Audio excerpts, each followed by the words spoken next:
Et on va commencer par Olivier Jacques. On n'ira pas dans l'ordre qui est indiqué sur le programme parce que Olivier et Tommy doivent enseigner tôt cet après-midi. Olivier en premier, donc on commence par lui. Je me suis fait remplacer cet après-midi, mais sinon j'aurais enseigné pour ça. Tommy ensuite, et Marcelin qui a réussi à se faire remplacer, lui va parler en dernier.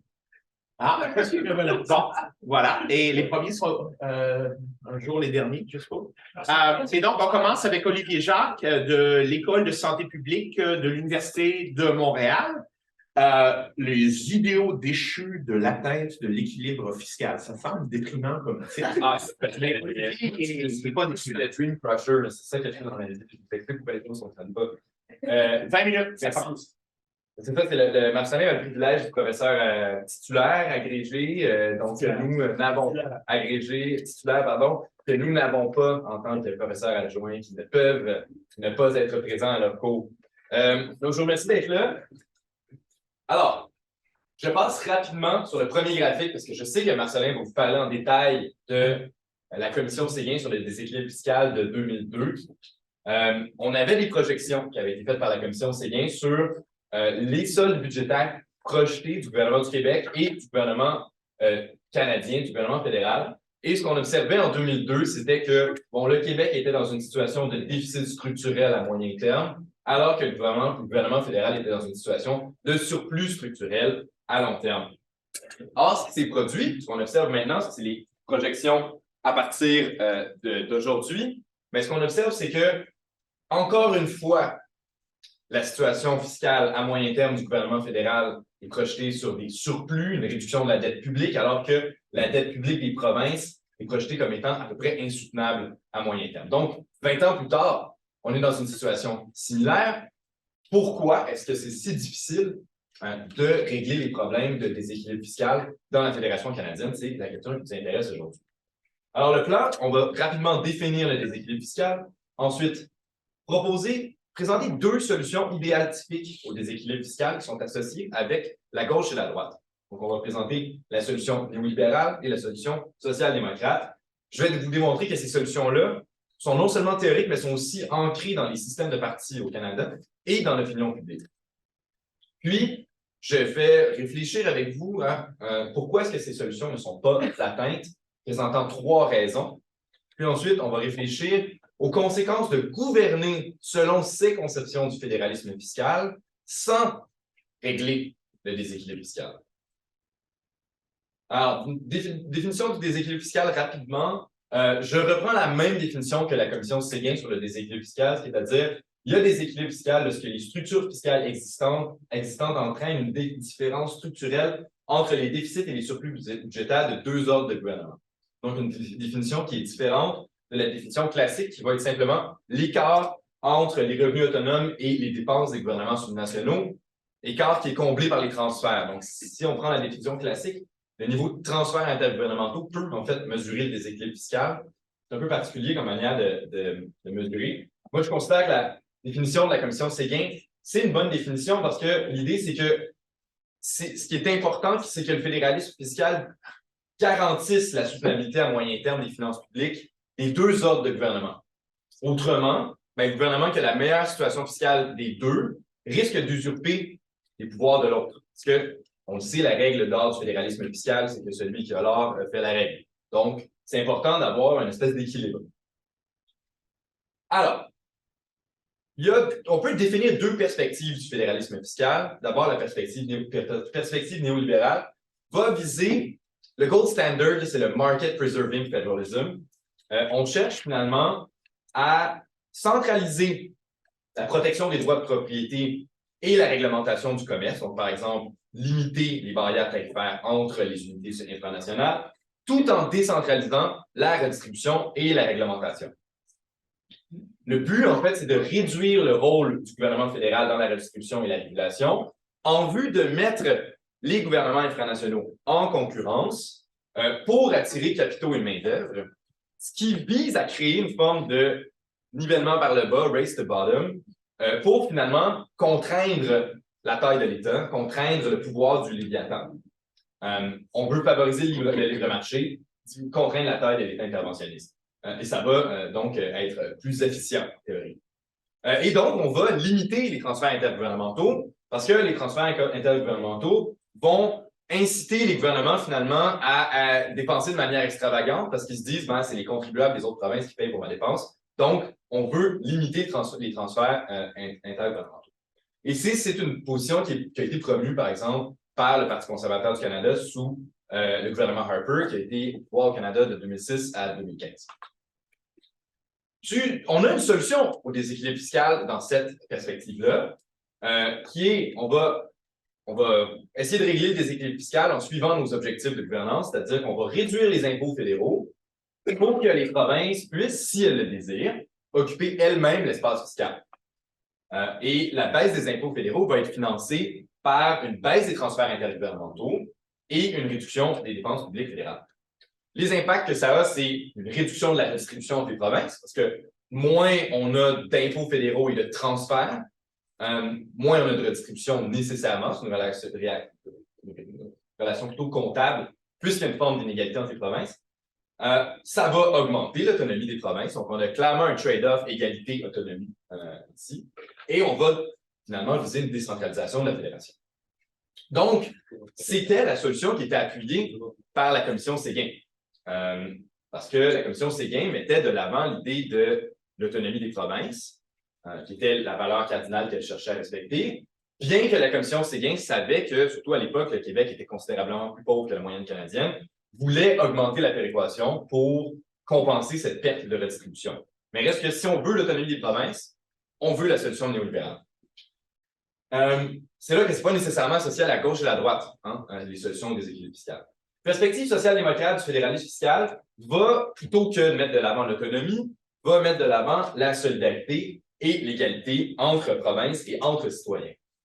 Et donc, puisque l'autonomie entre les provinces va conduire nécessairement à des niveaux divergents de prestations de services publics, on veut finalement comme s'assurer qu'on ait un État central fort. Parce que si on a des provinces très autonomes avec un petit État central, nécessairement, il va y avoir des provinces qui vont donner de meilleurs services publics à leurs citoyens que d'autres. Parce que, surtout dans le cas canadien, c'est comme ça dans la plupart des fédérations, mais au Canada, par exemple, il y a presque une différence du simple au double entre le PIB par habitant de la province la plus pauvre et de la province la plus riche. Donc, ce qu'on va faire, c'est qu'on veut augmenter la taille de l'État fédéral pour promouvoir la redistribution entre individus et entre régions.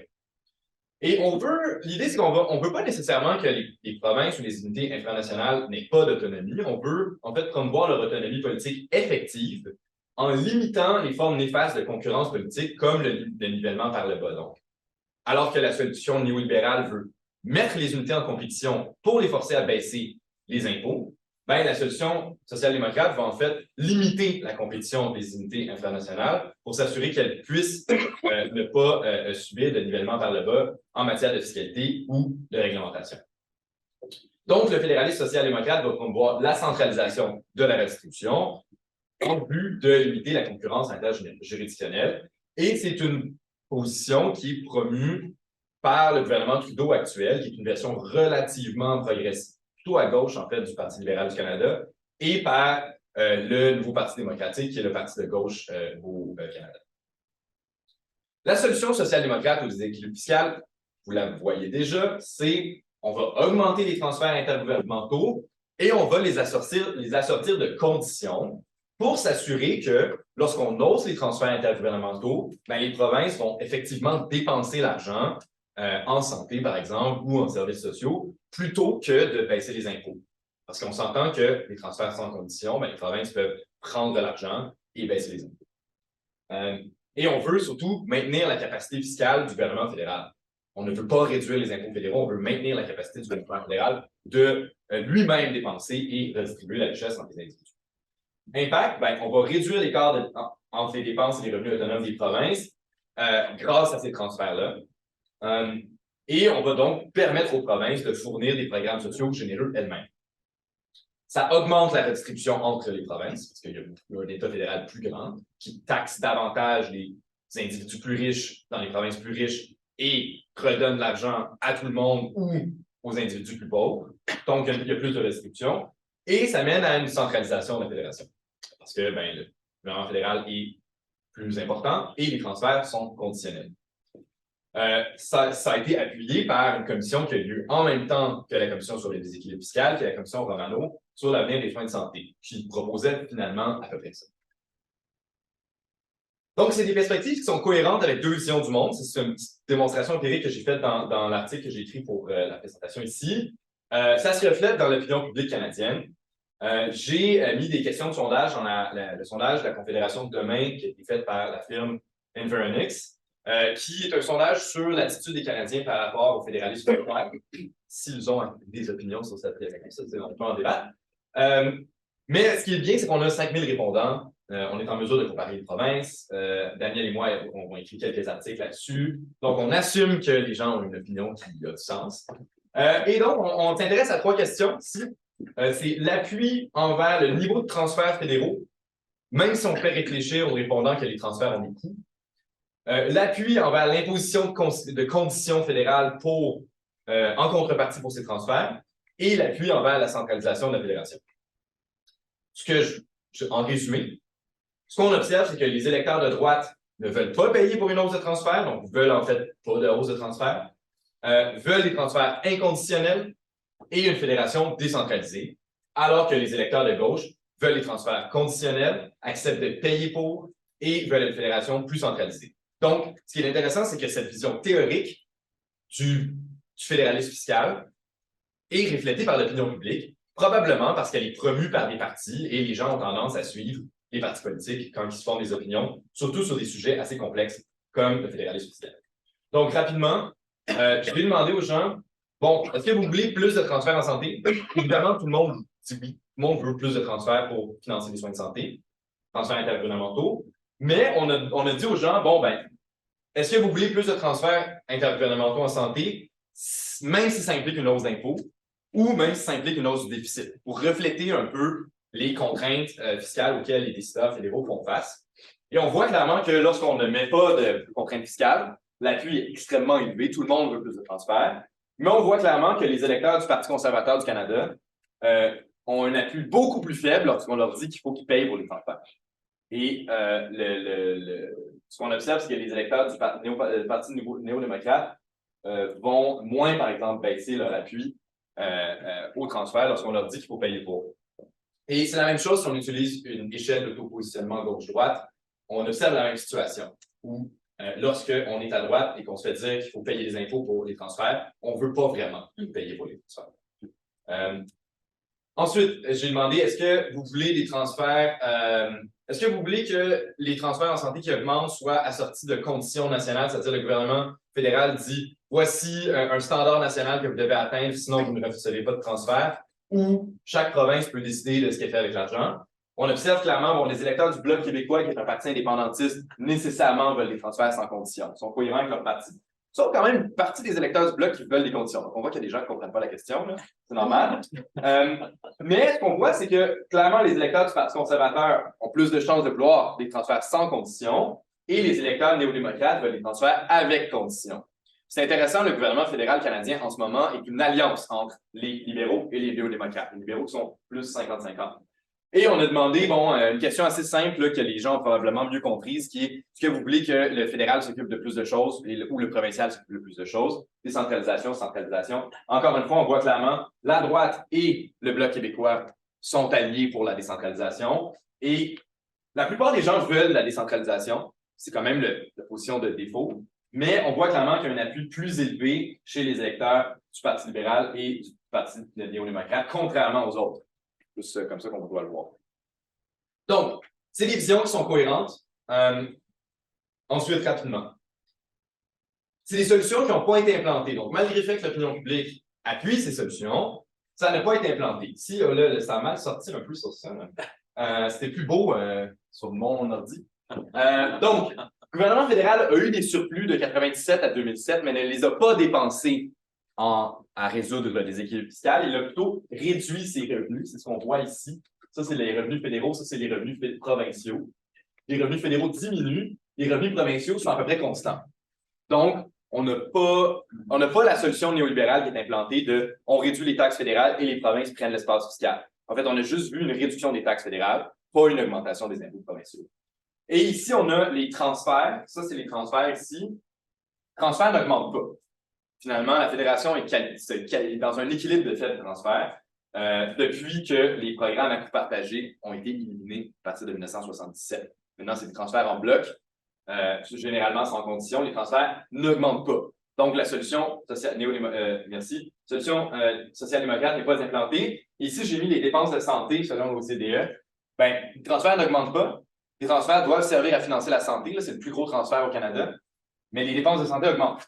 Donc, il y a comme une diminution des transferts par rapport au coût de la santé.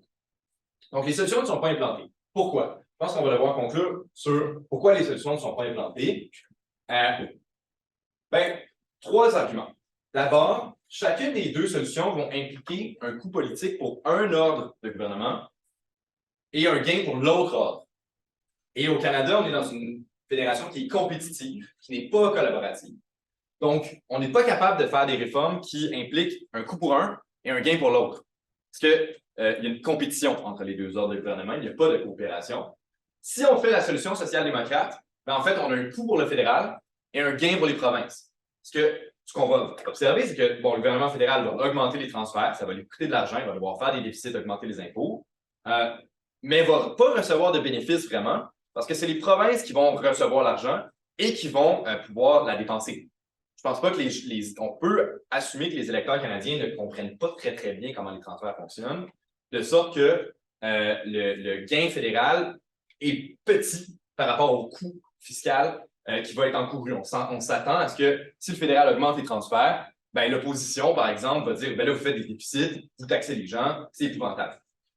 Réduction de taxes, c'est l'inverse. C'est-à-dire que le fédéral réduit les taxes, ben là, il y a un gain politique, et les provinces doivent les augmenter. Donc, à moins qu'il y ait une espèce de concertation entre le fédéral et le provincial, ben, ça implique un coût pour les provinces. Et c'est ce qu'on a observé. Le gouvernement Harper, par exemple, a réduit la taxe de vente en disant ben, on règle le déséquilibre fiscal de cette manière-là, vous n'avez qu'à augmenter la vôtre. La plupart des provinces n'ont pas suivi, n'ont pas augmenté leur taxe. Et on a donc un problème classique de principal agent. Merci, Peter, pour cette idée que tu m'avais sortie de lire ton livre sur la question. Je trouvais ça très pertinent. L'idée, c'est qu'on a l'agent, les provinces, vont utiliser l'argent du principal, le fédéral, pour financer une partie des programmes que la province offre à la population. Mais les provinces ont comme une espèce d'asymétrie d'information qui leur bénéficie, en ce sens où c'est elles qui savent qu'est-ce qu'elles font avec l'argent, c'est elles qui savent qu'est-ce qui fonctionne, c'est elles qui contrôlent la dépense publique que le fédéral finance. Et le fédéral, le principal, se méfie de son agent parce qu'il n'est pas en mesure de le contrôler. Il n'est pas en mesure de lui dire quoi faire avec l'argent et n'est pas en mesure d'imposer des conditions. Comment une condition fonctionne sur des transferts quand on a un programme qui est déjà établi? Quand on y pense, c'est pas évident. Le fédéral n'est pas vraiment en mesure de mettre des conditions sur le transfert en santé. Il dit qu'il veut le faire. Mais dans les faits, comment ça fonctionne? Article intéressant de Patrick Papa qui dit, ben, finalement, conditions, c'est comme monitorer des données. Mais il n'y a pas vraiment de conditions. Dernier argument qui revient au problème de coordination. C'est ça, c'est que, bon, les problèmes, c'est qu'on a un enjeu de non-coopération, de non-coordination. Et ça, ben, c'est créé en grande partie par le fait que le système de partis canadien n'est pas intégré. Les partis peuvent avoir le même nom entre les provinces et le gouvernement fédéral, mais ça n'est pas le même parti. Ils n'ont pas d'incitatif à s'aider tant que ça. En fait, ils ont beaucoup d'incitatifs à se blâmer. Le jeu politique au Canada, c'est les provinces blâment le fédéral blâme les provinces. Peu importe quel gouvernement est au pouvoir, il n'y a pas vraiment d'alliance tant que ça entre les partis conservateurs provinciaux et conservateurs nationaux. Ils ne vont pas hésiter à se blâmer. Danny Williams à Terre-Neuve, par exemple, a baissé les drapeaux canadiens, a enlevé les drapeaux canadiens de l'Assemblée législative de Terre-Neuve, même si le premier ministre était un conservateur au fédéral, Danny Williams était aussi un conservateur. Donc, il n'y a pas d'alliance exacte entre les partis, ce qui est différent d'un système de partis intégrés.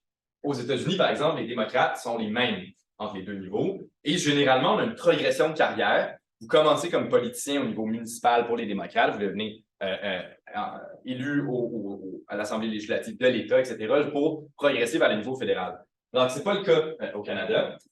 Un système de partis intégrés va faciliter la coordination parce que les politiciens peuvent vouloir aider leurs co-partisans à d'autres niveaux de gouvernement. Donc, dans un système de parti intégré, on peut plus facilement observer ce type de réforme qui serait de, bon, ben, je vais prendre un coup pour vous aider. Donc, je vais prendre un coup, par exemple, en augmentant les transferts en santé pour aider mes copartisans libéraux dans les provinces, par exemple. Un peu comme l'idée, c'est que ça va aider les partis à considérer les coûts, les externalités de leurs décisions politiques sur les autres juridictions et va les aider à sacrifier leurs propres intérêts électoraux pour améliorer le bien collectif de la fédération, ce qui se disent, ah, ben, je vais peut-être pouvoir progresser dans le parti, même si je vais perdre mon élection au niveau provincial, par exemple. Je vais conclure comme ça. Donc, conclusion. Je vous ai présenté deux solutions idéales typiques au déséquilibre fiscal. Elles sont ancrées dans l'opinion publique. L'option social-démocrate et l'option néolibérale est contrainte par l'incapacité des provinces et du fédéral de se coordonner. Je n'ai pas eu le temps, mais j'avais des réflexions sur les conséquences de gouverner selon ces idéaux sans régler le déséquilibre fiscal. Je vous remercie. Et alors maintenant, on passe parce qu'on a changé l'ordre. Et là, c'est Tommy Gagné-Dubé qui lui aussi enseigne. J'espère que c'est pas à Sherbrooke que vous allez, par exemple, parce que ça va. Et Sherbrooke, un campus de Longueuil. C'est ce que je pensais. C'est pas trop loin. Donc, professeur adjoint au département de fiscalité de l'École de gestion et chercheur à la chaire en fiscalité et en finances publiques de l'Université de Sherbrooke. C'est à vous pour 20 minutes. Merci beaucoup, Nicolas. Donc, aujourd'hui, en tant que juriste, je vais être un petit peu plus terre à terre. J'espère pas trop vous ennuyer non plus avec ce sujet. Donc, ce dont je vais vous parler, c'est d'un projet en cours. Donc, les résultats ne sont pas complets, mais un projet qui est en cours sur les accords de perception fiscale entre le gouvernement fédéral et les provinces, et plus spécifiquement sur l'angle des contraintes que ces accords-là peuvent amener aux provinces. Donc, pour résumer très grossièrement, les accords de perception fiscale entre le fédéral et les provinces, ce sont c'est une entente entre le gouvernement fédéral et les provinces par laquelle l'Agence du revenu du Canada va percevoir les impôts provinciaux pour le compte des provinces. Et puis, le lien qu'il y a à faire avec la protection sociale, bon, la recherche initiale n'était pas cadrée là-dessus. Par contre, il y a quand même des liens, je pense, qui peuvent être intéressants à faire sur deux aspects. Le premier aspect, c'est que les contraintes qui proviennent des accords de perception fiscale vont entraîner un effet sur la masse de recettes collectées par les provinces. Donc, réduire ce qui peut être dépensé par la suite, dans certains cas. Et aussi, les accords de perception fiscale ne tiennent pas compte uniquement des impôts, mais aussi des transferts, crédits remboursables et autres programmes de transfert qui sont aussi administrés par l'Agence du revenu du Canada. Un petit historique, surtout pour nos collègues européens. Donc, les pouvoirs de taxation des deux ordres de gouvernement, du provincial et du fédéral, sont prévus dans la Constitution, dans la loi constitutionnelle de 1867. Les gouvernements ont utilisé leurs pouvoirs. Au cours des années 30, il y a eu une expansion de l'utilisation des pouvoirs de taxation par les gouvernements provinciaux. La commission Rowell-Sirois, à la fin des années 30, recommandait d'ailleurs qu'il commençait à y avoir une occupation conjointe concurrente de certains champs, recommandait d'ailleurs que les provinces se retirent de certains champs, dont l'impôt sur le revenu des particuliers, et que ce soit le fédéral qui soit en possession de ces champs-là. Mais ce n'est pas une solution qui a été retenue. Par contre, la Deuxième Guerre mondiale a amené ce qu'on appelle les accords de location des champs fiscaux, qui était en gros que le fédéral avait le champ libre dans les principaux champs fiscaux, incluant l'impôt sur le revenu des particuliers, l'impôt sur les bénéfices des sociétés, et en contrepartie, il y avait des paiements qui étaient faits aux provinces. Ces accords-là ont été renouvelés de façon quinquennale 3 fois par la suite, en 1947, en 1952 et en 1957. Les provinces ont manifesté leur mécontentement à l'effet qu'il manquait d'autonomie fiscale, d'espace fiscal parce que dans le fond, les accords, normalement, ne venaient pas remplacer les pouvoirs constitutionnels, mais simplement. Donc, c'était une entente qui était hors de l'entente initiale de l'entente principale. Donc, en 1962, on est venu conclure des accords de perception fiscale, où est-ce que là, ce sont les provinces qui imposaient leur propre impôt et le fédéral qui en faisait la perception. Ces accords-là ont concerné toutes les provinces sauf le Québec pour l'impôt sur le revenu des particuliers. Ce sont sur les impôts sur le revenu des particuliers que je vais me concentrer au cours de la présentation. Et aussi aux impôts des sociétés, donc sauf pour l'Ontario et éventuellement l'Alberta qui s'est retiré. Initialement, comment ça fonctionnait, c'est que c'est un régime de l'impôt sur l'impôt, c'est-à-dire que le gouvernement fédéral déterminait l'impôt à payer pour un particulier et la province appliquait un taux sur cet impôt-là, donc impôt sur l'impôt. Il y a eu une augmentation de la flexibilité dans le temps. Au départ, là, les impôts sur le revenu des particuliers des provinces représentaient 14 de l'ensemble des impôts sur le revenu des particuliers. Ils sont passés jusqu'à 41 en 1982. Il y a eu, donc les provinces ont de plus en plus utilisé aussi les crédits d'impôt, ce qui leur était permis. Il n'y a pas eu beaucoup de changements entre 1962 et 2000. Par contre, en 1981, il y a des nouvelles directives qui ont été émises qui visaient à, on a parlé d'un concept que je vais vous tout à l'heure, mais d'assiette fiscale commune, l'idée d'avoir une certaine uniformité. Aussi l'idée qu'il y ait une administration efficace des mesures fiscales qui puissent se faire et qu'il n'y ait pas d'embûches qui soient liées au mouvement des capitaux. Les capitaux ont été programmés, excusez-moi. Donc, il y a eu cette directive-là, mais sinon, l'accord cadre est resté le même de 62 à 2000. En 2000, il y a eu des nouveaux accords qui ont fait suite notamment à le budget 97 en Ontario. L'Ontario, dans son budget, indiquait qu'il manquait d'autonomie fiscale et qu'il menaçait même de se retirer des accords et de créer sa propre administration fiscale. On est passé d'un mode donc de l'impôt sur l'impôt à un mode où est-ce que les provinces pouvaient prélever un impôt en fonction du revenu imposable, l'assiette fiscale commune. Et depuis 2000, il n'y a à peu près pas eu de modification à ces accords-là. Il y a eu des modifications cosmétiques, je dirais, en 2008 qui sont le cadre général de ces accords-là, la loi habilitante, c'est la loi sur les arrangements fiscaux que le gouvernement fédéral et des provinces. C'est également la loi qui prévoit la péréquation des différents transferts dont Alexandre a parlé il y a quelques instants. Les provinces participantes actuellement, à l'impôt sur le revenu des particuliers et à l'impôt sur les bénéfices, on a 8 provinces. On a l'Alberta qui participe uniquement à l'impôt sur le revenu des particuliers et le Québec qui n'est pas parti aux accords de perception fiscale. Et un des éléments qui m'a amené à faire cette recherche-là, c'est que les accords de perception fiscale, le texte des accords n'est pas publié de facto. Donc, il y en a quelques traces sur le web. On est capable de trouver un ancien accord de l'Alberta. Il faut faire des demandes d'accès à l'information pour avoir accès aux accords.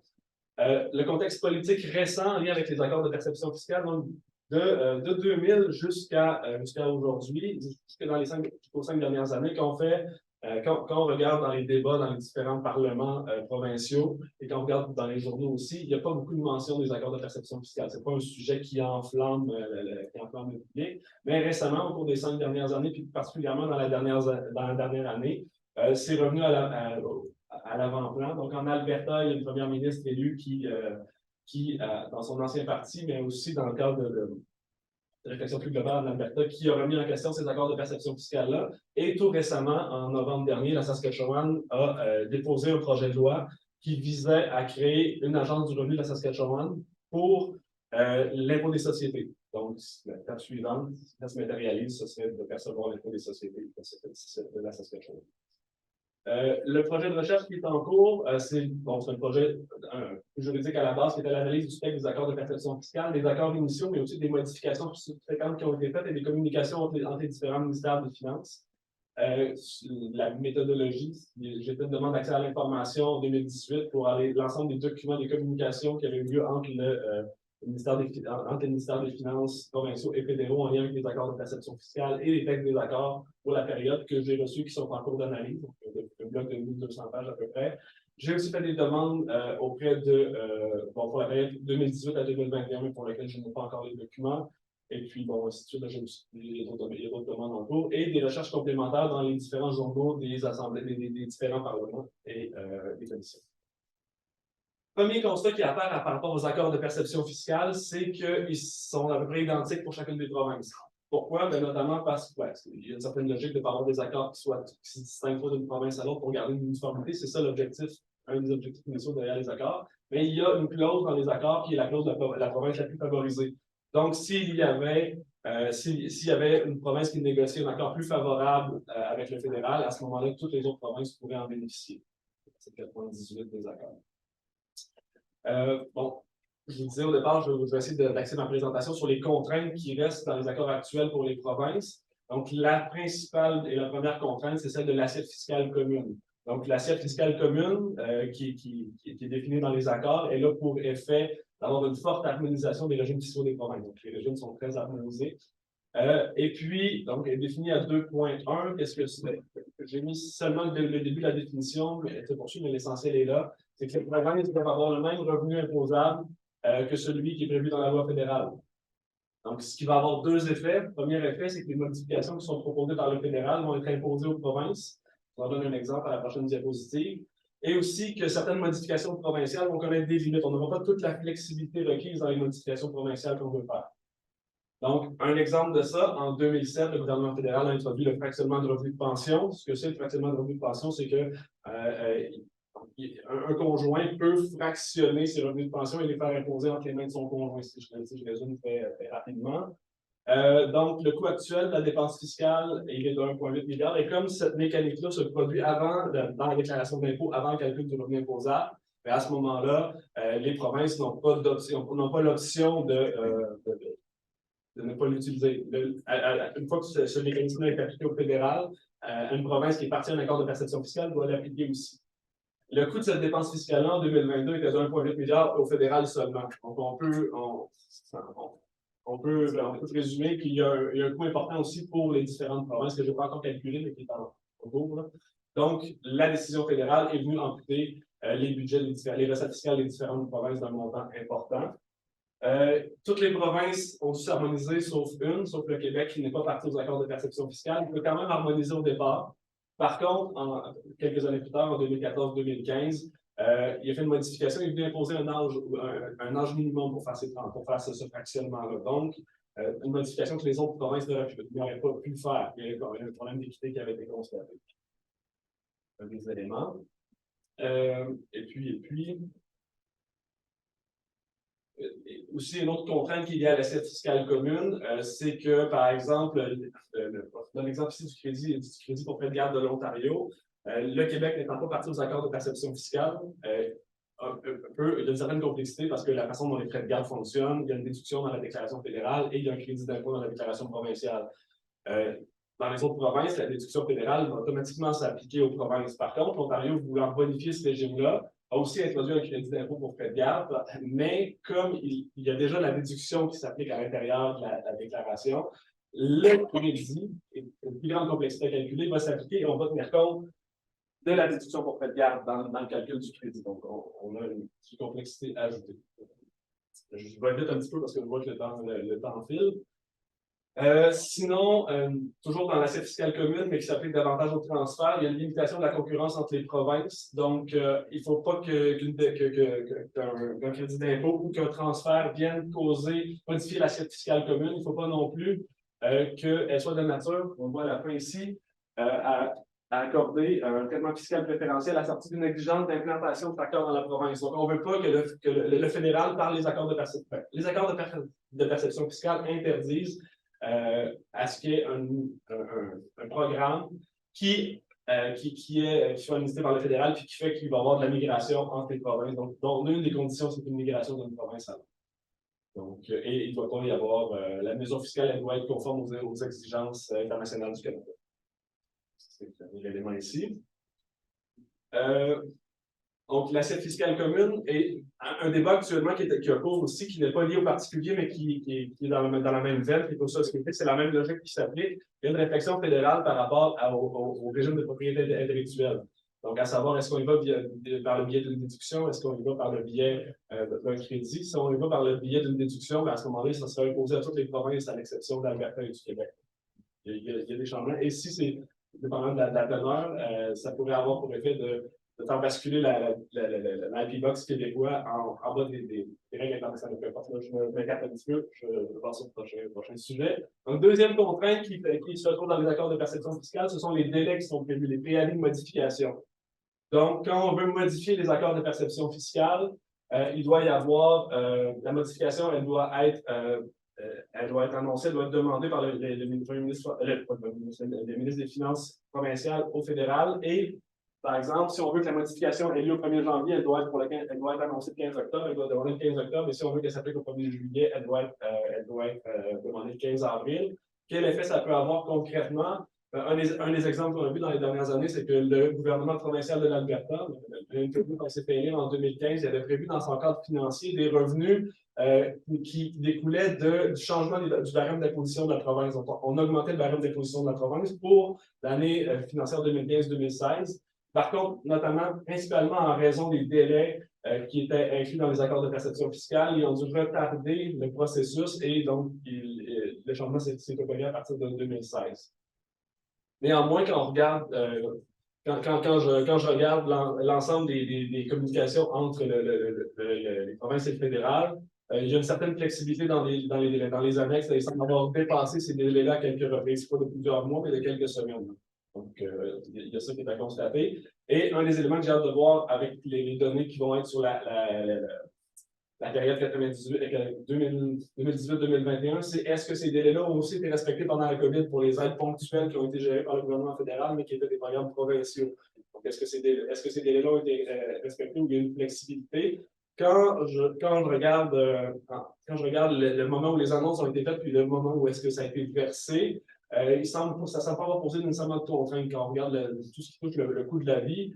Les mesures, par exemple, au Québec, qui n'est pas partie aux accords de perception fiscale, qui ont été annoncées, entre le moment où est-ce qu'elles ont été annoncées et qu'elles ont été remises dans les poches des contribuables, est assez similaire à ce qu'on a vu en Colombie-Britannique avec le BC Climate Action Act. C'est assez similaire de ce côté-là. Troisième contrainte qui est peut-être celle qui est la plus prégnante en ce moment, celle de l'obtention des données. Donc, il y a le vérificateur général de l'Ontario qui s'est plaint de la capacité de vérifier certaines données. La Saskatchewan, dans son désir de créer son agence, une des récriminations qui était faite, c'est que le délai d'obtention des données sur les sociétés était trop long. Donc, on n'était pas capable de moduler en fonction des données qu'on avait. Donc, le délai d'obtention des données, le niveau de détail des données obtenues, donc dans les accords, le niveau de détail, on a sur les revenus, mais il y a un certain délai avant de les avoir et le niveau de détail n'est pas très complet. Sur cet élément-là, mon analyse n'est pas très avancée parce que l'essentiel devrait se retrouver dans le rapport du vérificateur général auquel je n'ai pas eu accès encore. Ensuite, dans la réflexion, il y a quelques chercheurs, notamment dans l'Ouest canadien, Lindsay Tedds, Guillaume Petit, qui s'intéressent au rôle de l'ARC comme prestataire de bénéfices et qui exige qu'il y ait des données en temps réel, qui recommande que pour qu'il y ait une modernisation et une certaine forme d'efficacité de l'Agence de revenus du Canada, il devrait y avoir des données qui sont en temps réel.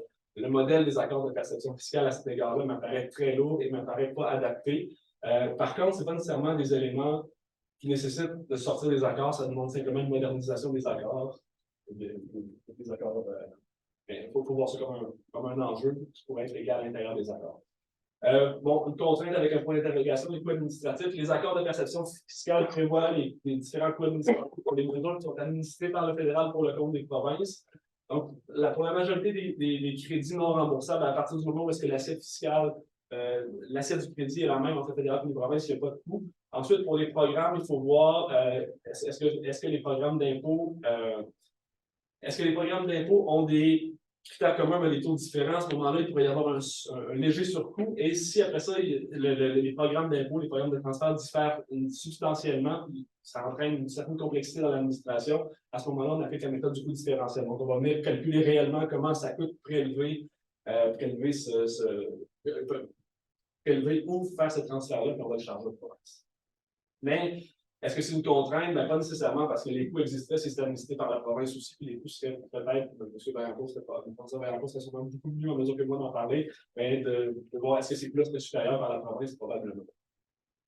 Finalement, dernière contrainte assez importante qui peut s'appliquer, c'est que si une province décide de sortir des accords de perception fiscale, c'est ce qui enlève peut-être un peu un pouvoir de négociation, c'est que, comme la Saskatchewan le fait pour les sociétés, ils doivent créer de toutes pièces une administration fiscale. Donc, on part de zéro. Donc, quand une province n'a pas eu d'administration fiscale depuis 1962, ce n'est pas nécessairement évident de trouver l'expertise de monter l'infrastructure pour avoir une agence qui va administrer l'impôt et les prestations. Rapidement, les délais. Si une province veut sortir, elle doit donner un préavis de à peu près 3 mois, tandis que le fédéral doit donner un préavis d'1 an, mais là-dessus, il faut s'entendre qu'il y aura pas une bonne fois. Si jamais une province décide de sortir, il n'y aura pas plus d'impôts qui vont être perçus par une période. Et la phase 2 de l'idée derrière ce projet-là, c'est de voir, comme le Québec n'est pas parti aux accords de perception fiscale pour la période 2000-2018, donc on prend l'hypothèse que le Québec était parti aux accords, puis on prend l'ensemble des mesures fiscales qui sont adoptées pour la période. Est-ce qu'elles auraient été possibles dans leur forme actuelle? Est-ce qu'elles auraient été possibles avec des adaptations comme le crédit d'impôt pour frais de garde en Ontario ou est-ce qu'elles auraient été tout simplement impossibles? C'est intéressant notamment parce que quand on regarde ce que Revenu Québec avait produit à la Commission de révision des programmes en 2015, il disait que sur les 193 mesures qui étaient administrées par Revenu Québec, il y en avait 132 qui avaient des spécificités pour le Québec. Donc, est-ce que ces spécificités-là, c'est des deal breakers, donc ça ne serait pas possible d'avoir ces mesures-là en vertu des accords de perception fiscale? Est-ce que ce serait possible avec des adaptations? Donc, c'est une façon de mesurer l'autonomie fiscale du Québec. Et donc, voilà pour la présentation. On est à 18 minutes 50. Merci, absolument. Là, on accueille Marcelin Joannis avec sa Bible, rapport Séguin, l'un des apôtres. Moi aussi. Voilà. Professeur titulaire à l'École polytechnique, donc de l'autre côté de la montagne ou de la colline, dépendamment si vous êtes belge ou suisse. On va dire montagne, on est sur le thème. Oui, c'est ça. Oui, exactement. Le sermon sur la montagne, c'est ça. Et puis, qui est chercheur principal en finance ici, en finances publiques ici au Cyrano. Donc, c'est à toi pour 20 minutes, Marcelin. Oui. Il n'est pas là. On risque de... Non, celui-là, c'est le mien. N'ayez crainte, j'ai faim moi aussi. Alors, je vais essayer de faire ça. J'étais supposé être le premier dans la session. Dans les faits, je viens boucler un petit peu la boucle. Le début de la présentation d'Olivier tout à l'heure, on a parlé très brièvement de la commission Séguin, commission sur les équipes fiscales, et ma présentation, moi, aujourd'hui, c'est donc le rapport Séguin, essentiellement un bilan 20 ans après. Ça peut donner l'impression que j'ai déterré des vieilles affaires, finalement, hein, que j'ai pas de... À la fin de la présentation, je ne sais pas si les présentations sont diffusées, mais j'ai toute une série de références sur les choses que je suis en train de faire aujourd'hui, des papiers plus récents. Mais ça fait une vingtaine d'années, donc on a fait cet exercice de la Commission sur les équilibres fiscales. Moi, depuis les 10 ans de la Commission Séguin, je fais périodiquement, j'en reparle, je fais des présentations là-dessus, parce que je continue de penser que c'est peut-être la dernière fois au Québec qu'on a fait un travail relativement consensuel, qu'on s'est mis plusieurs têtes ensemble pour faire un travail collectif sur les questions liées au fédéralisme fiscal. On est 20 ans plus tard. L'IRPP m'a demandé d'écrire un texte sur les 20 ans du rapport Séguin. J'ai accepté. Par la suite, ils m'ont dit, il y a probablement Alain Noël qui fera des commentaires ensuite sur ton texte. Depuis ce temps-là, je suis un petit peu paralysé, je suis un petit peu inquiet. Et tout à l'heure, l'échange que tu as eu avec Olivier m'a démontré que j'avais tout à fait raison d'être un peu inquiet. Alors, voici ma lecture bien personnelle du rapport Séguin. Il est ici. Alors, c'est moi qui ai le contrôle, oui. Donc, juste pour se ramener dans le contexte, on est en 2001. Je pense que c'est utile de se rappeler, 2001, c'est seulement 6 ans après le dernier référendum sur l'indépendance du Québec, donc, qui est en 1995. Ce sont les péquistes qui sont au pouvoir, Premier ministre Bernard Landry, qui était ministre des Finances précédemment. Et donc, notre travail se déroule sur une période donc, qui va du printemps 2001 jusqu'au printemps 2002, donc sur un an à peu près. Je dis nous parce que, bon, moi, je faisais partie du secrétariat de la commission à l'époque. Alain était commissaire à cette commission qui était présidée par M. Yves Séguin. François Vaillancourt qui est là, a fait toutes sortes de choses aussi, contribué au secrétariat, organisé un symposium sur les déséquilibres fiscaux international qui devait avoir lieu le 12 septembre 2001. 12 et 13, quelque chose comme ça. Donc, évidemment, ce symposium a été annulé, bien sûr, et donc, ça vous donne un petit peu le contexte général. Luc Godbout, qui a choisi évidemment le moment pour sortir, était également membre du secrétariat. C'est là qu'on s'est connus d'ailleurs. Et plusieurs bonnes collaborations ont suivi par la suite. Donc, le rapport final de la commission qui est ici s'appelle « Pour un nouveau partage des moyens financiers au Canada ». Et je pense qu'il demeure très utile comme façon d'organiser un petit peu la façon de réfléchir au déséquilibre fiscal, au fédéralisme fiscal, à tout le moins du point de vue du Québec. Donc, je pense que c'est important de le mentionner. Probablement que si on faisait un colloque où il y avait des gens de toutes les provinces, on aurait peut-être des perspectives qui seraient différentes, mais du point de vue du Québec. Même graphique qu'avait Olivier pour commencer tout à l'heure, j'aurais aimé ça le présenter en premier. Luc, j'ai mentionné que tu étais membre du secrétariat, oui. Toi aussi, une crainte. Okay? Donc, le contexte ici, le point de départ, c'est important. Ce qu'on a ici, c'est les surplus, et donc c'est le solde budgétaire en début de période, 2001-2002. Donc, le fédéral faisait des surplus depuis plusieurs années, des surplus importants. Bon, le graphique donne l'impression qu'ils sont petits. Le fédéral faisait des surplus importants et les provinces étaient plutôt en déficit. Il y avait un déficit au Québec à ce moment-là. Donc, on était dans un contexte depuis quelques années là, de récrimination sur le fait qu'il y avait coexistence de surplus à Ottawa et de problèmes financiers dans les provinces. Et donc, il y a plusieurs exercices là, similaires étaient menés. Les projections qu'on avait commandées à l'époque étaient des projections qui avaient été produites par le Conference Board du Canada et qui montraient donc qu'en fait, donc, cette situation qui était vraie en 2001-2002, ben, allait évidemment s'accroître sur la période. Donc, on a des déficits croissants dans les provinces et des surplus explosifs au fédéral. Bon, derrière cette dynamique-là, il y avait essentiellement deux choses.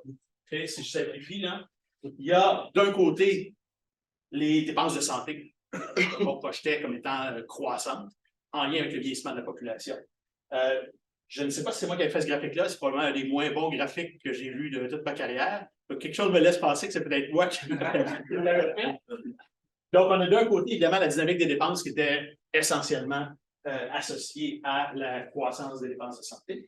Et d'autre part, on avait un argumentaire du côté des impôts. Quelque chose me laisse penser que c'est peut-être Luc qui avait produit ce graphique-là, qui est plus sophistiqué un petit peu. Hein?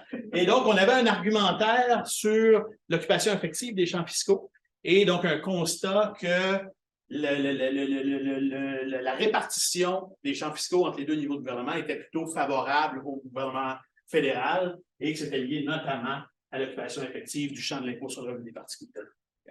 En gros, ce sont les deux tendances fortes qui se cachaient derrière ce type de projection.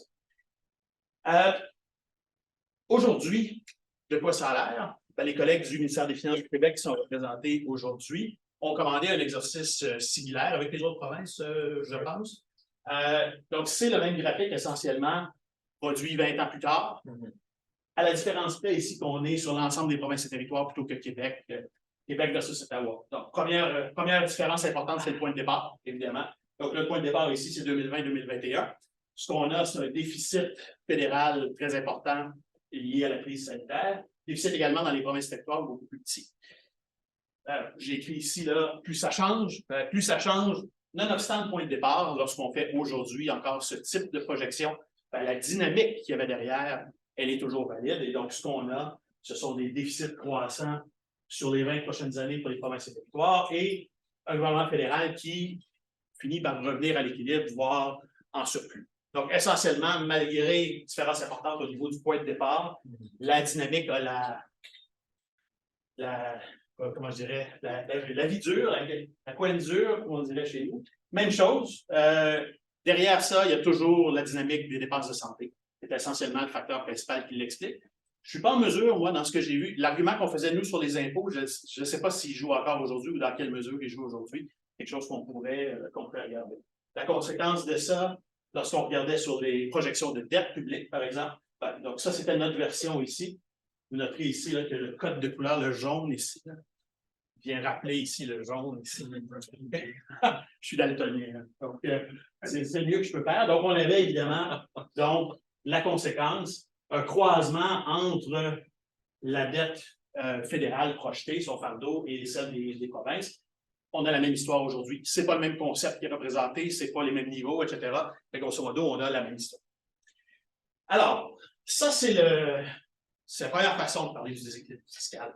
C'est là que j'arrive à un petit peu, je pense que là, je vais toucher au débat qui nous a occupé tout à l'heure, Alain et Olivier. Je pense que ce qu'on a écrit à l'époque et que ce qu'on pensait à l'époque, c'est que ce type de projection-là, c'est une partie de l'histoire seulement.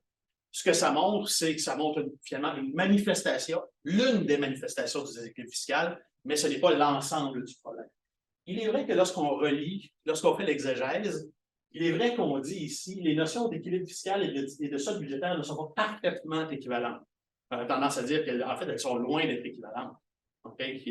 Elles sont liées, mais ce sont deux notions distinctes. Okay? Peut-être, c'est intéressant de voir que 20 ans plus tard, quelqu'un comme Olivier fait une lecture finalement qui est différente, parce que la voici, la définition, à mon avis. La définition que moi je mets de l'avant, elle n'est pas la même que celle que Olivier met de l'avant. Okay? Alors, d'abord, une chose qu'on faisait dans le rapport, je pense qu'il est utile de faire, c'est qu'on distingue le déséquilibre fiscal dit vertical, déséquilibre fiscal dit horizontal. Donc, on le traitait vraiment en séquence. Okay? Il y a équilibre fiscal vertical dans une fédération lorsque chaque ordre de gouvernement dispose des ressources financières suffisantes pour s'acquitter de ses responsabilités constitutionnelles en matière de dépenses. Je pense que le mot constitutionnel est probablement la différence clé entre ce qu'on regardait précédemment et finalement le gros de l'analyse du rapport ici. Okay? Donc, il y a d'autres déséquilibres fiscal vertical lorsque chaque ordre de gouvernement ne dispose pas des ressources financières suffisantes pour s'acquitter de ses responsabilités constitutionnelles.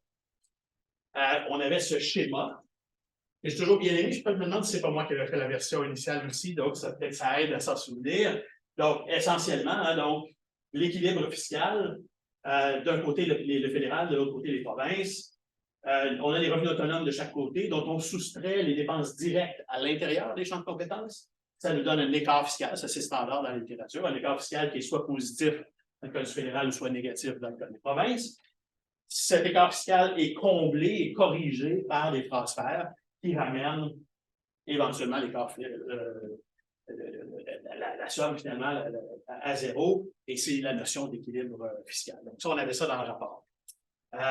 Ce que j'aime bien, donc je le répète, c'est qu'en fait, ça met le focus sur cette ligne-là ici, et qui est beaucoup plus difficile à traiter au niveau empirique. Donc, cette façon, donc on a des équilibres fiscal vertical. Déséquilibre fiscal vertical, il est comblé, du moins dans la manière dont on organisait la pensée ici, il est comblé par les transferts sociaux, qu'Olivier a mentionné tout à l'heure. Donc, ce sont aujourd'hui deux transferts, le transfert canadien en matière de santé, le TCS, et le transfert canadien en matière de programmes sociaux, le TCPS. Ils étaient combinés à l'époque, ils s'appelaient le TCS-PS. La clé de répartition a changé dans le temps, les noms ont changé, ça s'appelait de toutes sortes de façons. Ce sont des transferts qui sont associés en théorie à la compétence au secteur de la santé, des programmes sociaux. Derrière les programmes sociaux, il y a aussi l'enseignement postsecondaire qui se cache là et l'aide sociale, en fait. Actuellement, le montant est déterminé par le gouvernement fédéral et la clé de répartition, c'est essentiellement, ce sont des transferts qui sont au prorata de la population. Une exception, c'est le cas du Québec. Dans le cas du Québec, une partie du TCS est réputée, versée sous forme d'espace fiscal qui correspond à l'abattement du Québec. À l'époque, c'est beaucoup plus compliqué que ça. Il restait des éléments du passé qui étaient beaucoup plus présents. Les choses se sont simplifiées depuis. Je mentionne au passage, peut-être ça va revenir cet après-midi, mais bon, le TCS est en principe conditionnel au respect de la loi canadienne sur la santé. Je vais vite, là, je ne pense pas que j'ai vocation de vous faire le topo complet sur le pédagogie fiscal canadien. Je pense que toi, tu vas parler de péréquation cet après-midi. Oui. Correction du déséquilibre fiscal vertical, ce n'est pas dans la Constitution. Donc, c'est un mécanisme qui est entièrement ad hoc ou politique ou négocié ou historique. Mais la Constitution ne prévoit pas que ça doit se faire. La péréquation, elle, est prévue par la Constitution. L'article, en fait, c'est la définition du déséquilibre fiscal horizontal là, que j'ai emprunté plutôt au comité que présidait Robert Gagné en 2006, donc qui fait référence aux différences de capacité fiscale entre les provinces. La Constitution, elle, prévoit, donc l'article 36.2 de la loi constitutionnelle de 1982 prévoit que donc, le gouvernement fédéral doit faire des paiements de péréquation propres à donner au gouvernement provincial des revenus suffisants pour les mettre en mesure d'assurer les services publics à un niveau de qualité de fiscalité sensiblement comparable. C'est là que je vais aller vite. Je n'avais pas prévu d'y aller. Et donc, on a un système de péréquation qui est complexe, élégant. Par contre, donc, lorsque nous sommes dans de rares périodes historiques où le fonctionnement traditionnel, on l'appelle souvent comme ça, le fonctionnement traditionnel de la péréquation s'applique, ben les montants qui sont versés aux provinces les moins nantis sont calculés sur la base d'un régime fiscal représentatif. On compare donc les capacités fiscales à différentes assiettes dans chacune des provinces à la capacité fiscale d'une norme. Caché en dessous ici, mon talent de PowerPoint ici, la norme a varié dans le temps. Ça a été 2 provinces, ça a été 5 provinces, c'était le cas à l'époque de l'école conseillère. On est maintenant à 10 provinces, chose qu'on réclamait à l'époque de la commission. Bon, les assiettes ont changé dans le temps, c'était 33 dans le temps de la commission. C'est bien, c'est 5 aujourd'hui. Mais donc, essentiellement, il n'y a aucune prise en compte des besoins en matière de dépenses. Ce sont les capacités fiscales qui sont la base du système. La plupart des années c'était déjà le cas à l'époque de la commission Séguin, puis ça a été le cas beaucoup depuis, l'imposition de différents mécanismes de type plafond, finalement, court-circuite le fonctionnement traditionnel du système de péréquation. Et dans les faits, il y a ce qu'on appelle, ce à quoi on réfère comme étant le plafond PID, mais aussi le plafond individuel, et ça a changé. Mais essentiellement, le gouvernement fédéral a mis en place un mécanisme qui l'isole, finalement, qui l'isole lorsque le déséquilibre fiscal augmente trop. Lorsque le déséquilibre fiscal augmente trop, la péréquation atteint un niveau qui est finalement plafonné essentiellement par la croissance du PIB nominal. Donc, on pourrait rentrer dans les différents changements. Horizontal, oui. Horizontal. Je l'ai dit même, je pense. J'ai dit le mot vertical, je pense. En mon je vois le lunch du coin de l'œil. Tu as raison, horizontal. Donc, alors, 3-4 slides là, qui font la suite de l'argument essentiel.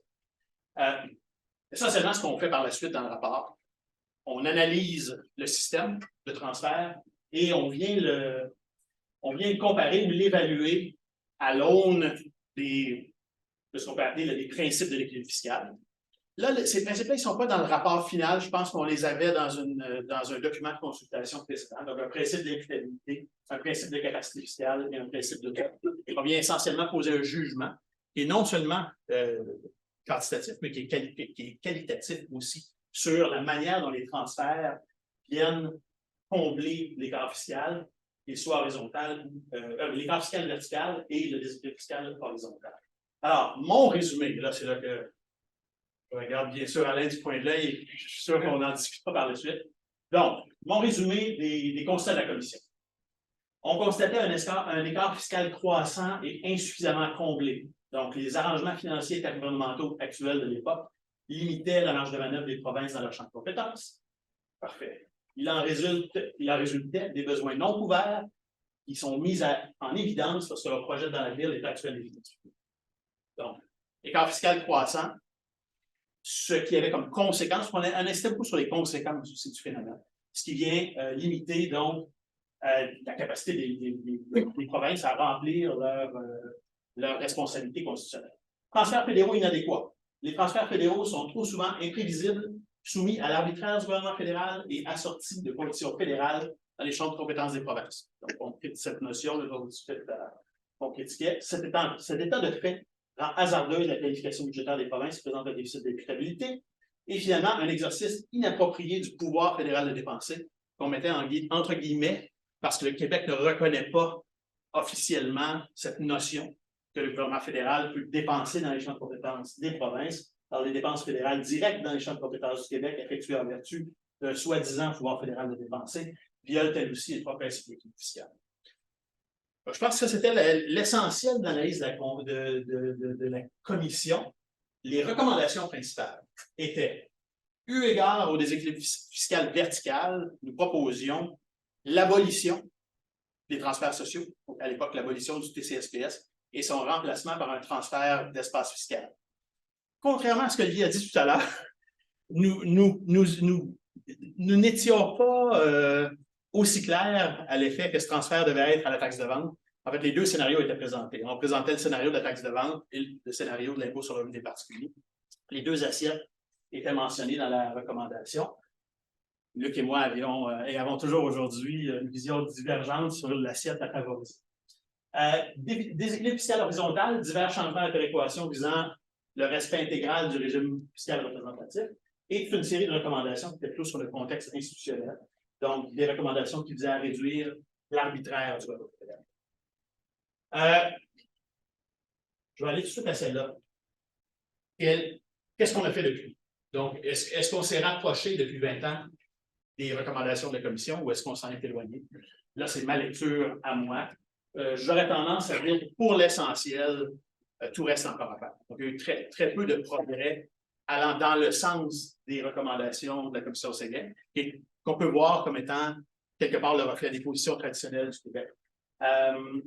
Le programme actuel de péréquation, c'est dans une large mesure, je dirais, éloigné du respect intégral du régime fiscal représentatif, exclusion partielle des ressources naturelles, qui sont péréquatées à 50 %. Les différents plafonds sont maintenus et ont été rajouté à différentes reprises. Il y a eu un bref épisode, en fait, où la péréquation s'est améliorée. Il y a eu un comité fédéral et tout ça, ça a duré 1 an ou 2.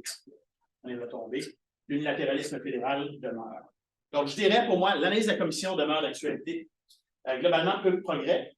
Je vais rendre à César ce qui appartient à César. Il y a une dimension où il y a eu du progrès. À l'époque de la commission, on constatait des variations annuelles dans les paiements de péréquation qui étaient énormes. Dans le cas du Québec, ici, d'une année sur l'autre, du 28 30 de fluctuation. Et ça faisait l'objet de surprises, en fait. Donc, les provinces se plaignaient de ne pas être averties de ça. Et donc, prévoir la péréquation est extrêmement difficile. J'en profite pour plugger un papier récent où je regarde cette question. Et effectivement, qui est dans un volume apparaît d'ailleurs,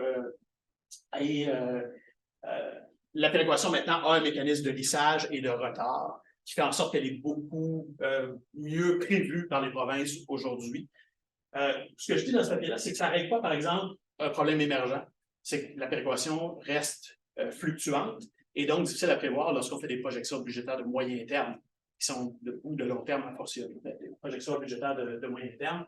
Et donc, les erreurs de prévision demeurent. Alors, vous m'avez décodé sûrement. Je souhaiterais, 20 ans plus tard, que nous revisitions, que nous refassions cet exercice. Je suis bien content qu'on ait quelqu'un des finances avec nous aujourd'hui.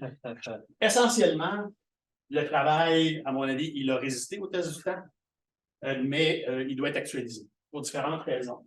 Parce que le rapport Séguin, quand on le lit aujourd'hui, il a des angles morts. Et en fait, il en avait déjà à l'époque, je dirais. Évidemment, des choses qu'on ne pouvait pas prévoir à l'époque, des choses comme l'impact de la crise sanitaire, par exemple. Donc, tout ce qui est le dossier de la santé s'est complexifié.